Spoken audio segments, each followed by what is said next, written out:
আসসালামু আলাইকুম ওয়া রাহমাতুল্লাহি ওয়া বারাকাতুহু। সম্মানিত দর্শক মণ্ডলী, সকলে কেমন আছেন? আশা করি অনেক ভালো আছেন। তো আমি আজকে আপনাদের সম্মুখে গুরুত্বপূর্ণ একটা বিষয় নিয়ে আপনাদের সামনে হাজির হয়েছি। আমরা অনেকে আছি যে নামাজ পড়ার শুরুতে কি কি বলতে হয়। তো আমি এখন আপনাদের সম্মুখে আলোচনা করব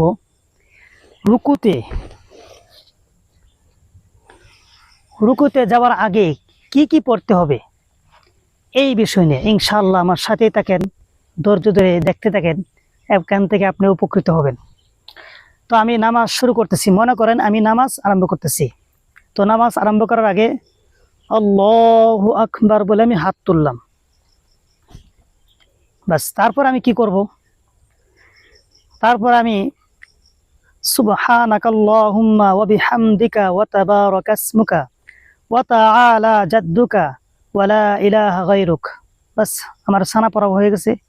তারপরে পড়তে হবে আউযু বিল্লাহি মিনাশ শাইতানির রাজীম, বিসমিল্লাহির রহমানির রহিম, আলহামদুলিল্লাহি রাব্বিল আলামিন।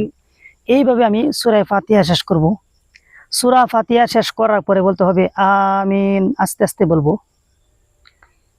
তো এরপরে সূরা আরম্ভ করার আগে আমি বলবো বিসমিল্লাহির রহমানির রহিম। আমি এরপরে একটা সূরা মিলাবো। তো সূরাটা মনে করেন একটা ছোট সূরা, আমি যেটা পারি, যেরকম আছে কুল হু আল্লাহর সূরা। তো কুল হু আল্লাহর সূরা আমরা পড়ে নিলাম। কুল হু আল্লাহু আহাদ আল্লাহুস সামাদ লাম ইয়ালিদ ওয়া লাম ইউলাদ ওয়া লাম ইয়াকুল লাহু কুফুয়ান আহাদ। বাস, এখন আমার রুকুতে চলে যাব। তো আজকে এই পর্যন্তই। তো আলহামদুলিল্লাহ, আশা করি এখান থেকে উপকৃত হবেন।